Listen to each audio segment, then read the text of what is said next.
Welcome to Communication, Connection, Community, the Podcaster's Podcast. This podcast takes a deep dive into modern-day communication strategies in the podcasting space.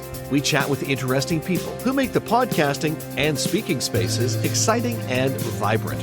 We also dive into the podcasting community with news, updates, latest trends and topics from this ever-evolving space. So strap in. It's going to be one amazing ride. Let's dive into today's episode.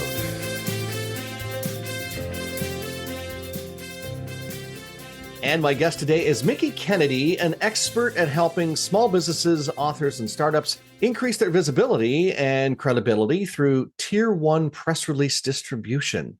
Mickie founded eReleases 25 plus years ago after realizing that small businesses desperately need a press release service they can actually afford, giving them access to the media and to a national newswire, all with a personal touch. Mickie lives in Baltimore County with his family and 2 feuding cats. He enjoys British science fiction. Ooh, cool. And acknowledges an unhealthy addiction to diet soda. Okay, we won't go down that road. And he's also a sought-after podcast guest, and we're so glad we're talking to him today. We eat, sleep, and breathe similar things. I'm glad he's here today. Mickie, welcome to the podcast. Thanks for having me. Glad to be here. So podcasting, we're talking about conventional media today because sometimes we forget that conventional media is still relevant in 2024 at the recording of this interview. What brought you to podcasting? What brought you to this space to talk about conventional media? Loneliness. It was during the pandemic. I was looking for something to do that would involve me taking advantage of Zoom and the fact that so many people were stuck at home. And someone had suggested, hey, you should consider doing podcasts. And I was like, oh, I've never really done many of those. I've been asked to do a couple before that. So I sort of jumped into that and loved the ability to just talk to another human being at a time where I felt so socially isolated. And, we were sent home for 2 weeks to flatten the curve. And we know that turned into a lot more. And I think a lot of people were stuck at home. And for me, it was mostly a social outlet. Well, and it's certainly, I think, as you said, was that for a lot of people. It was also an opportunity for people to not knee-jerk react, but pivot.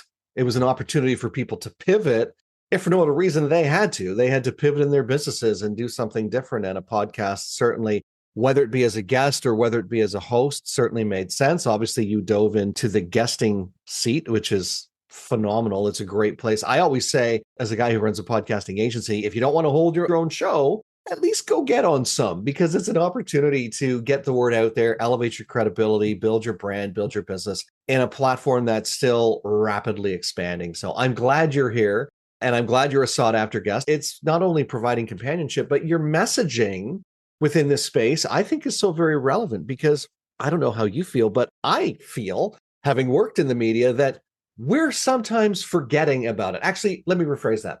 We're not sometimes forgetting about it. I think more and more conventional media is being put out to pasture. Whether it's fair or not, it still has a lot of relevance. Absolutely. I feel that traditional media is also evolving. A lot of your newspapers have gone online. They are on the social media platforms that we're using. I see, official 60 Minutes and lots of other places on TikTok, and they're out there posting their clips. I watch more Saturday Night Live on TikTok, and I'm surprised that many of them are official, NBC and SNL clips. And so I think that as long as the media is adapting and pivoting into these new places, I think they're going to be okay. I worry about the ones that the owner doesn't really understand online and says, oh, well, we're still going to just stick to print only. And I think that those are the people that are going to find a very difficult situation in the coming years, because if you don't adapt and move along, you're really going to be at a disadvantage.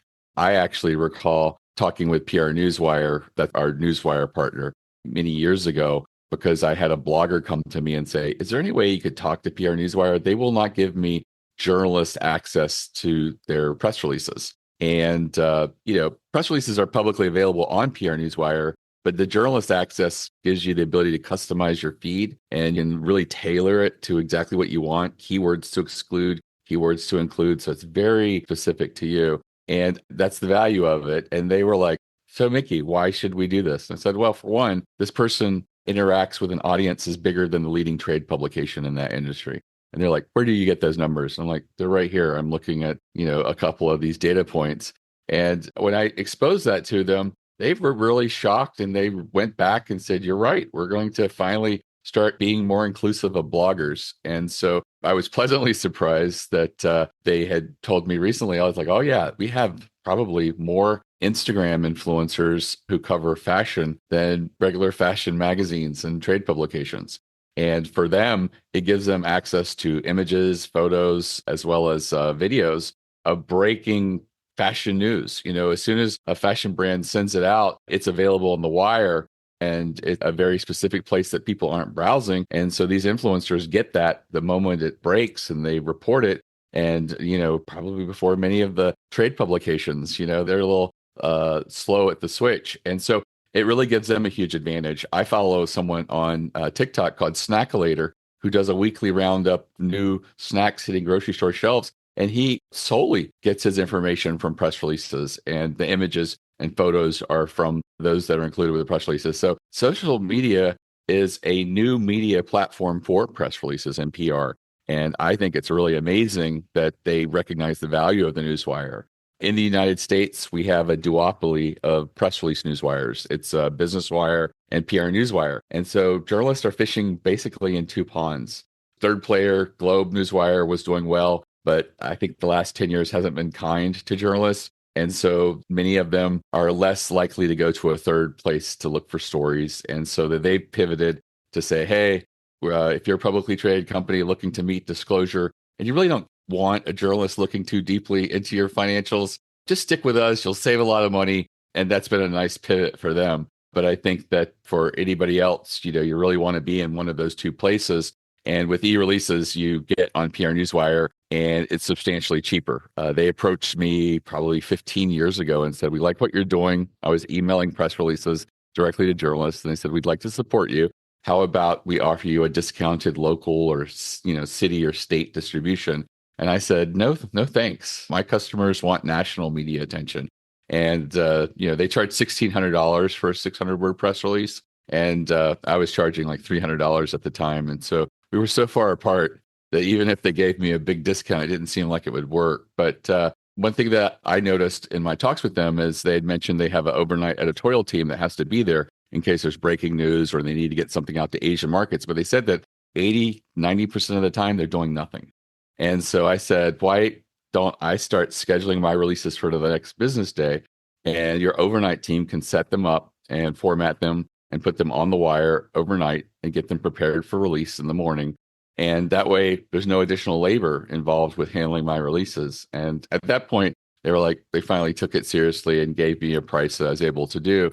And so today, you can do a release through e-releases. All of our releases go out nationally through PR Newswire, appropriate industry and targets and things like that. But you're going to pay probably about a third of the actual retail price that you would directly through the wire. So it's a huge savings for entrepreneurs, small business owners, mom and pops, people even doing side businesses as well as authors and things like that. So it's really been a great opportunity to work with them. And we've been a good partner because we're doing 10,000 plus releases a year. A lot of business, even though the actual price point is really low as to what we pay them.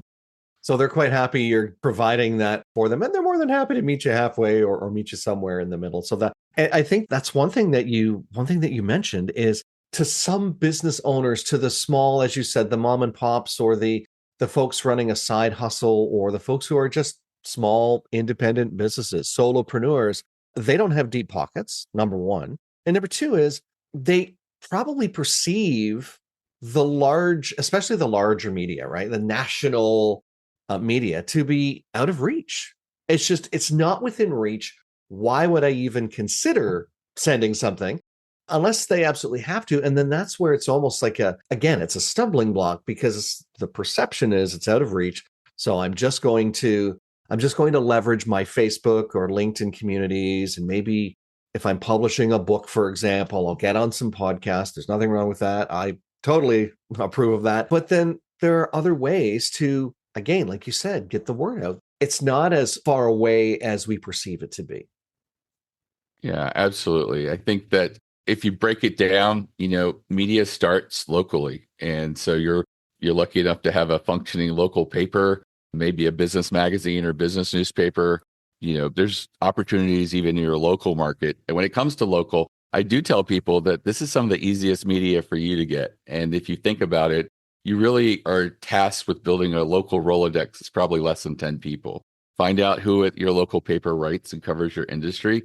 Ask for their email address if it's not available online or you can't find it. A lot of people think these are celebrities and you can't just ask for their email address. No, they're members of the community.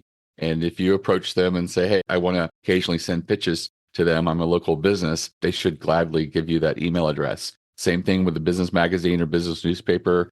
And, if you're a consumer product, maybe a consumer magazine, we have Baltimore Magazine here. DC has, I think, Washingtonian. So just find out what places locally to you would cover you, even TV and radio. If you have a product or service that would, hear well or see well, maybe doing a chiropractor thing for a fitness week or something like that would be interesting to crack and pop on film. Reach out to the TV, ask for the producer or booker of those types of segments, and the same thing with radio. And like I said, it's less than 10 people, and then just reach out to them on a regular basis.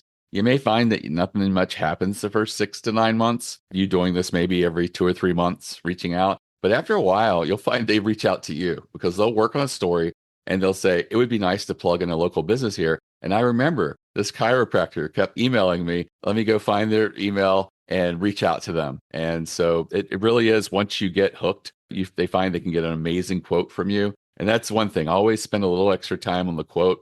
And if they put you on the spot for a quote, say, hey, give me a little time. I can put something in writing and send it over to you that's just going to pop. And, make it as concise and as powerful as you can so that quote sort of sings. You don't have to be a wordsmith, but just really concise and powerful. Say something in a sentence that just nails it. And they will appreciate that every time because they know if they have an amazing quote, they can build a good article around it. If there's a terrible quote, they can build a good article around it, but still going to be at the heart of it, a quote that's just flat. And so, when I pitch people locally, you don't have to send them a press release, just a few sentences of what it is that you feel is important and newsworthy at the moment. And just maybe add a quote there and make that quote sing, because if they see that quote in a mediocre pitch, they'll gravitate to doing that if they get another mediocre pitch with no quote or a weak quote. So quotes are your secret. I tell people it's like the pill in the cheese that you give the dog, that it's one of the ways to really break through. And I think so few people realize how powerful the quote really is. Phenomenal advice and tips on how to do that. And I like how you're emphasizing, yes, okay, it's good to think on a national level, think big for sure. There's a saying when it comes to goal setting, shoot for the moon, because if you miss, at least you're among the stars, or there's some variation of that.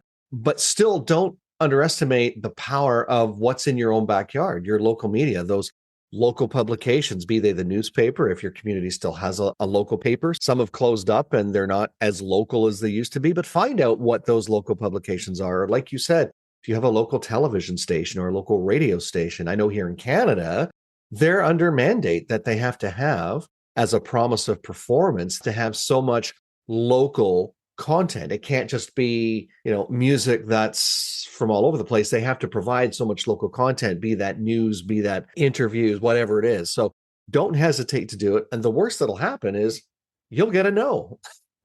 So you move on to somebody else. And then the thing I like that you said was, yes, we're celebrities if we're in the media, but we are just normal people, especially in smaller communities. When I was working in radio, I shopped at the grocery store that my listeners shopped at, you know what I mean? So we are just people. We really are just people. So don't hesitate to do that. There was something else that you hit on, and I'm trying to remember what it was. So I'll come back to it. But one of the questions I wanted to ask you was, you're working a lot. You're down in the United States. I'm in Canada. Can you serve people on both sides of the border, or is what you do mostly relevant to people who are south of the border? Right. So we do offer the ability to add on international distribution. So if you were Canadian and you wanted to reach the US market, but also reach the Canadian market, You could do our distribution through us and add Canada as an international distribution, which I know is a little backwards if you're from Canada, but that's one of the ways in which we can serve both markets. I will say, however, that you may want to personally see if there's a Canadian wire that's better served. Your Canada is your main goal because that for us it is an add-on, and it's I would say it's lesser than like the PR Newswire distribution that we do for that's so US centric. But I think there was one Canada Wire or something like that that I've heard good stuff about. I would probably start there if you're predominantly just looking in the Canadian market. I asked that question because there are a number of people in the entrepreneurial world who their business knows no boundaries. That's the nice thing about what we discovered during COVID is business is say universal, but business is global, right? Depending on your business, of course. Some businesses it's in your own backyard. Like if you build houses, okay, you're building them likely in your community and surrounding area. But I have a business that's international. I have clients all over the world. So it would only make sense that if I have something that I'm promoting, that I have that opportunity to do that. So that's why I asked that question. Is it easy for, say, an individual like me to get a hold of you, Mickie, and say, hey, I've got this great thing I'm doing, or it's this past week, for example, at the recording of this interview was International Podcast Day. And there's probably multiple press releases about that anyways, but I just want to put something out there. There is that possibility, I guess is what I'm saying. Yeah, absolutely. And we work with a lot of different clients. I'd say about 5% of the releases that we do are basically international companies that do work in the US market, and they use us disseminate their news and predominantly in the US market because it's just so much affordable than going directly to the wire. To get down to some of the nitty gritty, because having worked in the media, I know what a press release is. I think the average person has an idea, but maybe there are folks out there who aren't sure the world of press releases. So just give me the skinny on what is a press release and how do they work? So a press release is just an announcement to the media. It's written in the third person. It's usually just the building blocks for a journalist to write an article. So you're not writing the article and hoping the journalist copies and pastes it. You're giving them the newsworthy elements and they will turn it into the actual article. And there is usually a quote. That's the one place where you can write in the first person. Usually it's going to be written in the third person, the entirety of the press release. It's usually signified with a headline and a date line that usually includes the city and state or province of where you're located, as well as the actual date of distribution. And that's one of the biggest things that people mess up on is they'll put the wrong date. And it's no problem because when it goes over the wire, we always change it to the date of distribution. So if you're a publicly giant company and you're trying to backdate a press release, the wire's not going to let you do that. It always shows the date of distribution. Towards the end of the release, there's usually a boilerplate section you'll recognize as it'll usually say about the person or about company, and it'll be like sort of like the elevator pitch, the 2 to 6 sentences that sort of summarize your business. And it's a good place for a journalist. Let their eye linger and say, what exactly does this company do? Oh, okay, I get it. This is what they do. And yeah, this is their product that they're going in a different market. So that makes sense. And so it really just has all the building blocks. Definitely want to incorporate links, especially if you have pages with more information on it, like a product description page or something along those lines, as well as your website. And a media contact, so a way for a journalist under deadline to reach you in case they have a clarifying question or they just want to get more information about something. I've seen hundreds of them in my career as a broadcaster, different styles, different lengths. What are some tips that you would recommend for writing a press release that's going to be read? I guess because that's the thing. We want the media to pick up the press release and read it, not just put it in a recycling bin, be that virtual or physical, but actually be reading it and get the information they need from it. So what are some of those quick tips that you would advise to folks who are looking at doing this?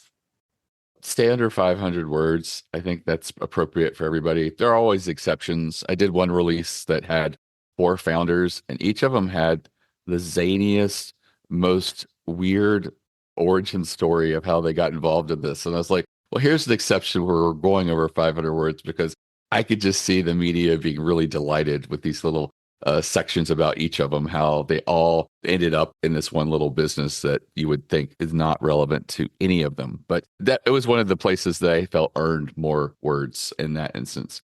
really going to focus on the top down, most important information and then from the top. If you remember, journalism or maybe even English class, try to satisfy the who, what, when, where, how, and why of the announcement to make sure you're covering all the bases and, try to be strategic.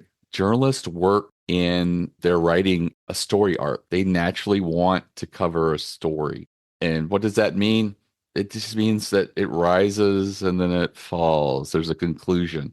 And it's something we've learned from being read stories in bed when we were little toddlers. You instinctively know what a story is. And you also know if someone builds up a story, maybe a dinner or something like that, and then they get distracted and don't get to finish, you feel a letdown.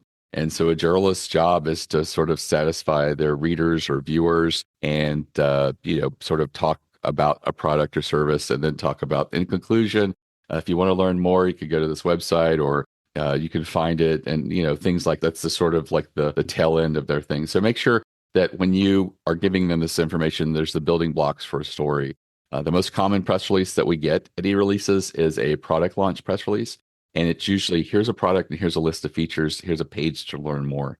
Not a lot for them to build a story. One of the easiest ways to punch that up is to put a use case story in there. Someone who's beta tested it or someone that you had try the product or service before it launched.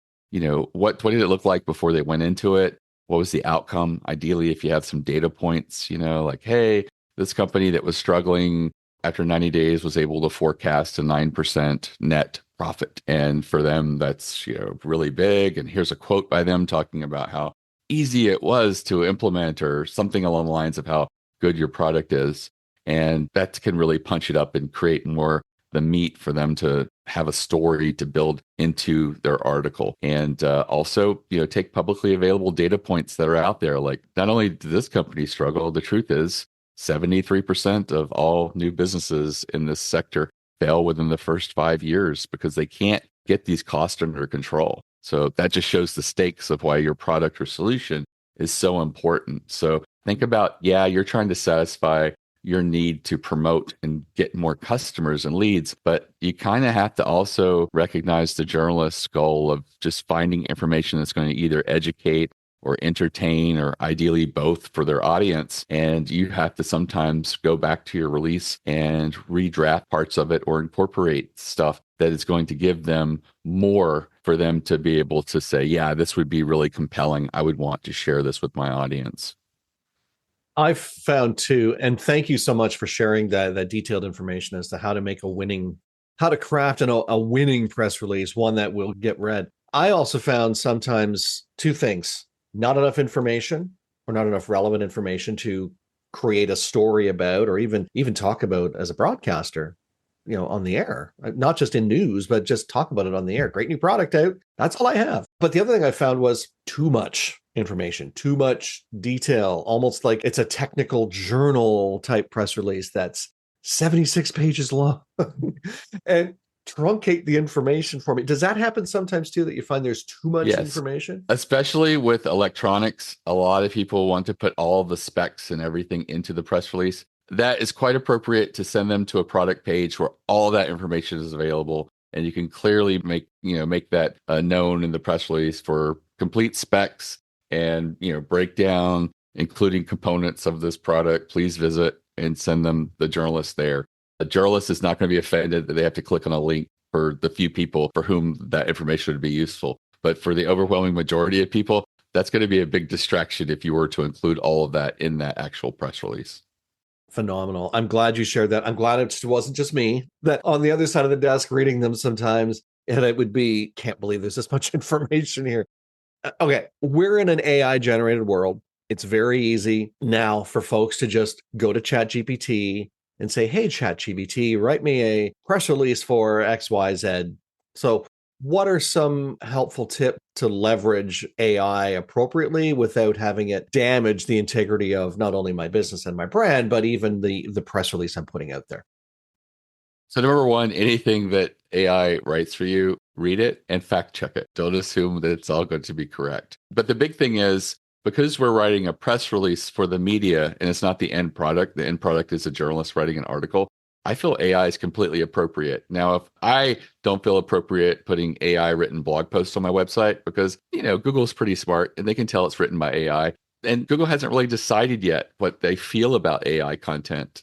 I think that they're looking for, is this content engaging for visitors to a website before they make that decision? But for me personally, I just don't want to take the chance. Everything that I post is written by people. But for the press release, it's not the end product. So I feel like, yeah, AI is completely appropriate. And if you're not really good at writing, feel free to use it as a tool. That being said, one of the biggest criticisms of PR and press releases specifically is they don't work. And I would be one of the first to tell you that 97% of the press releases that get issued out there do not generate earned media. And so, my take on that is focus on the 3% of press releases that do get picked up, because there are a lot of patterns in there. And those are the types of release you should do. For that reason, I would never ask AI to write a press release and give it full reign of what it's going to write about. Always approach AI knowing specifically what you want the press release to be about, and pick a strategic type of press release. We talked about the product launch, but making sure that there's a use case study, maybe some public data numbers that you get incorporated in there. And there are many other strategic types of releases. One of the ones that has never failed anybody that I've worked with is to do an industry survey. Your industry, your community, other businesses like you, and then report that in a press release. The press release, we usually focus on one of the questions, the biggest surprise from the survey, what would really just, really rattle some cages or really interest people in your industry, and link to all the questions and answers on a page on your website. Build that out as a resource, and you'll find that a lot of places will link to you, and a lot of journalists will go to these other questions and find stories there and write about it.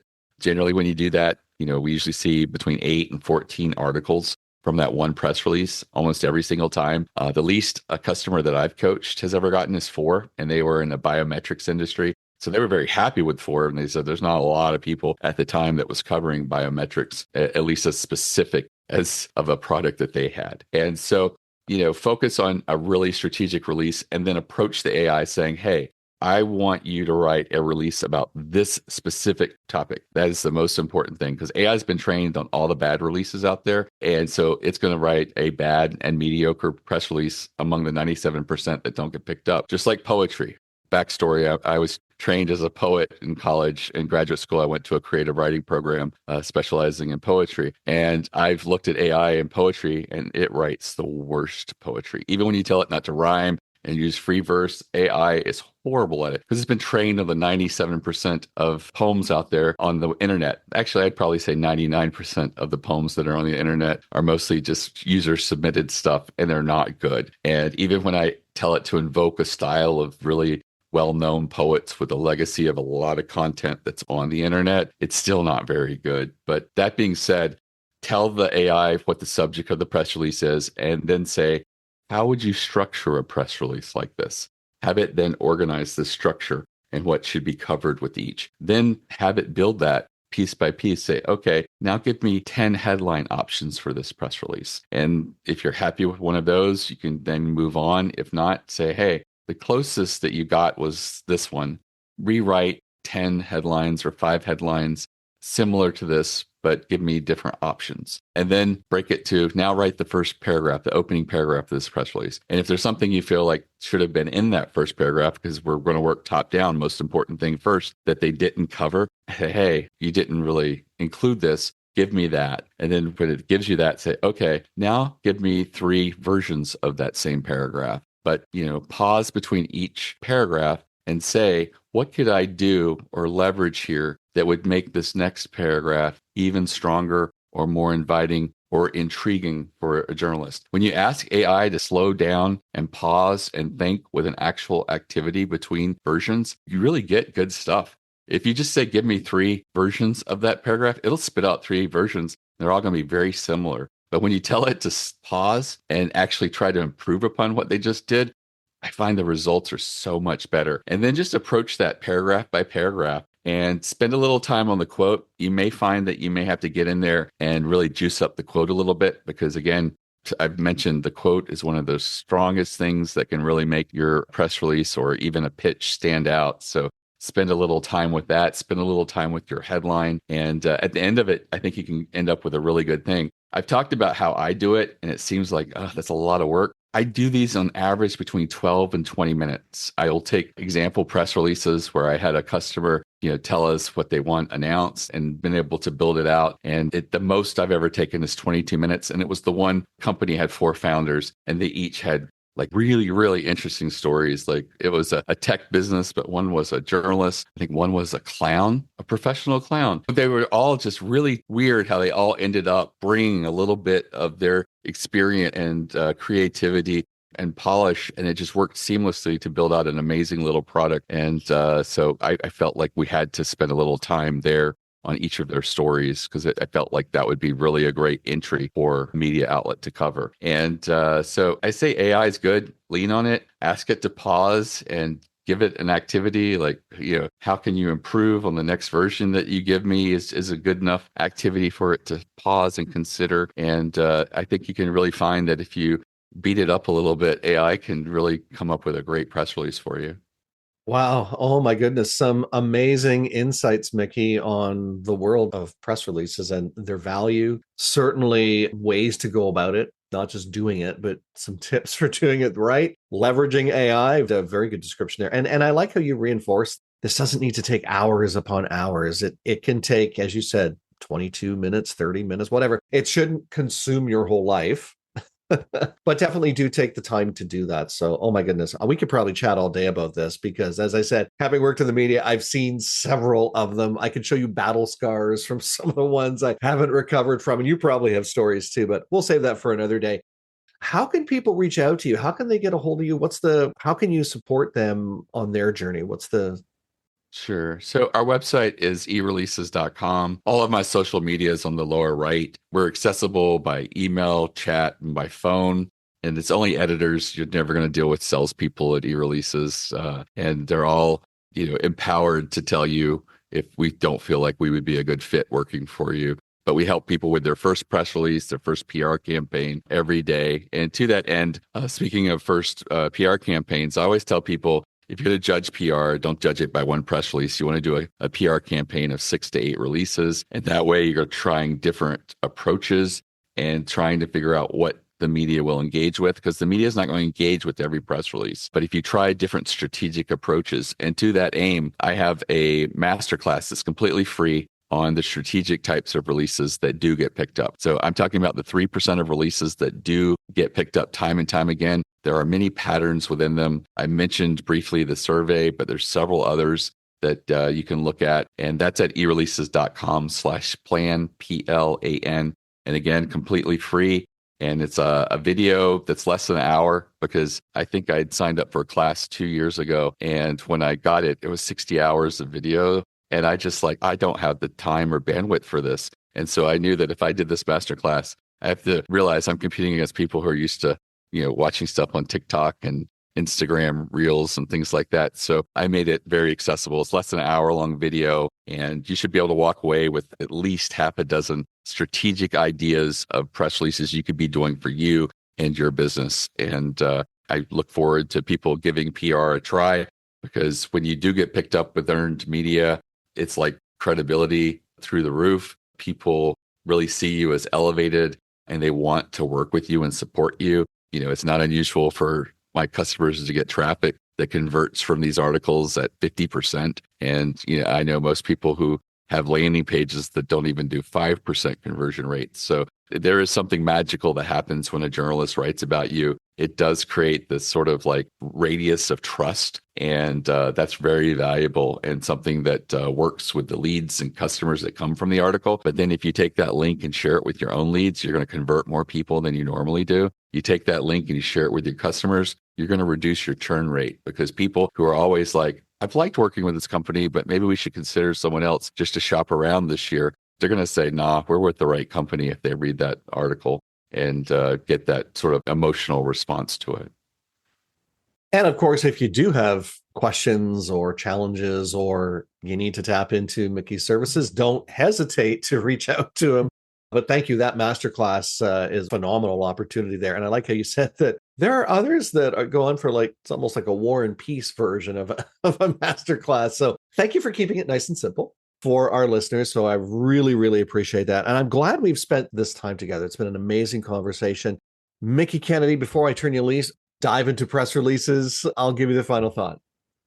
I would just say when it comes to PR, there's a lot of people that just feel, I'm not ready yet. I'm not big enough, a large enough company to matter. And the truth is, the journalists don't like covering very well-funded large companies. They have to, especially if you're Google and Microsoft, but they don't get a lot of shares of their articles when they cover those companies, and they don't get a lot of accolades. But when they cover or highlight, spotlight small business that no one knows about, that has a really valuable tool that's relevant for the industry that they report on, they do get lots of shares, and they get lots of people saying, I'd never heard of this company. And many of these companies are just, one person running it, or it's a very small business. Sometimes it's just a side hustle for someone hoping they can turn it into a real company. And so don't feel that being too small is a disadvantage when it comes to PR. It is actually a superpower, and actually is one of the reasons that journalists often gravitate towards these small, new, unknown businesses and solopreneurs. And we'll leave it right there. Mickie Kennedy, thank you so much for being my guest today. Oh, you're very welcome. Thank you. And hey, thank you for being a part of the show today. So glad you could join us. Believe it or not, I can't work this magic by myself. So thanks to my amazing team, our audio engineer, Dom Carillio, our sonic branding genius, Kenton Dilborowski, and the person who works the arms, all of our arms actually, our project manager and my trusty assistant, Jillavel Tiongo, known to us here simply as July. If you like what you heard today, let us know. You can leave us a comment or review, or even send us a voice note. And if you really liked it, we hope you'll share it with your friends and your colleagues. If you don't like what you heard today, well, please feel free to share it with your enemies. And if you know of someone who would make a great guest on the show, let us know about it. You can get in touch with us by going to our show notes, where all of our connection points are there, including the links to our website, LinkedIn, and Facebook as well. And if you're ready to be a guest on podcasts, or even start your own show, let's have a conversation. We'll show you the simplest way to get into the podcasting space and rock it. Because, after all, we're Podcast Solutions Made Simple. Catch you again next time.